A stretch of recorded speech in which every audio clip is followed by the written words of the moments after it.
From the NewsChannel 5 Network, this is Score on Business.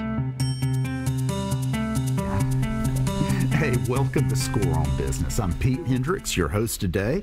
I'm an entrepreneur, and hey, check out scorenashville.org. We have many resources to help entrepreneurs get up and running. And our first guest today is Lucus Acosta, who is the founder and CEO of Foojee. They assist small businesses with running their organizations on Apple products. And thanks for being here. Absolutely. Thanks for having me. Yeah, or returning. You've been here before. Yeah, it's good to see you again.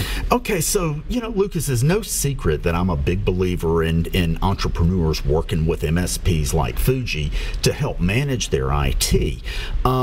You're not a normal MSP, though, are you? You take a different approach, and you only do the Apple piece of a business. So how's this different? Sure. So we are an MSP in that we're there to sort of carry the technology burden for you in terms of security, data protection, even silly things like printing and whatnot. But what's different about us is that we've got the soul of the Apple person in mind, because we all purchased Macs for a reason, right? We purchased that iPhone or an iPad for a reason because we really enjoy using them. But then the next question is, hey, I want to use this in my business. Right. And so how do I really make this work with the rest of the Windows world? So all of the solutions that we help our clients with are, they work really well with the Apple platform, they interchange well, and they're really designed for that entrepreneur, that business owner that's using Apple products. Right. And if there's a shop that has PCs for a lot of it, and they, either they want to have people in the field use a mobile device, you can get them hooked up with the iPad and get that all set up so that it works and achieves what they need to. That's true. Yeah. So even organizations using iPads or iPhones, like for a mobile workforce, a lot of those core technologies are similar to the Mac operating system. Right. And so we will work with complete Windows-based IT companies, but they might have a small batch of iPads, like say for salespeople, or a small batch of Macs for the marketing people off in the corner.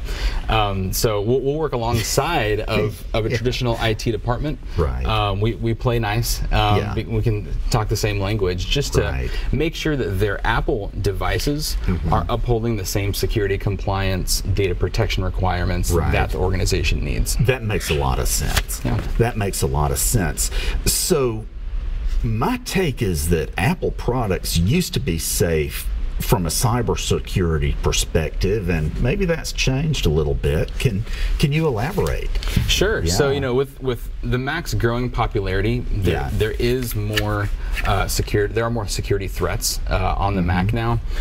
It's still the Mac OS is arguably still one of the best, if not the most secure operating system out there, which is one reason why we're huge proponents of using that for business. But there's still risks. And what's changed in recent years is that most of these security risks are now web-based. Right. So I don't know if you've ever received an email from like it seems to be a Bank of America or all the time, or some company asking you to log in. That's called phishing. Also, another threat out there is ransomware. Right. That we've all heard of, and those are web-based risks. And you know what? Those hackers don't care if you're using a Windows or a Mac. Right.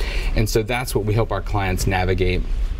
For example, a law firm we were working with last month, we see this a lot. The business owner is the Mac enthusiast, and he's set up his law firm to use all Macs, but he had no idea that there was a world of security products for his Macs and backup products and monitoring. And so what he's able to do now is run his business and bill time as an attorney, while we just take that technology burden and manage all of his Macs for him. Yeah, well, I think we live in a world where cybersecurity is an issue, and the Macs are safer, but they're not safe. You still have to take action. You still have to buckle your seatbelt. Yeah. Right? So you can get a safer car, but you still got to follow the basics. Okay. Let's see. We're going to need to take a break. Why don't we do that before we get halfway into the next question? So, ladies and gentlemen, we will be right back. Thank you. Okay.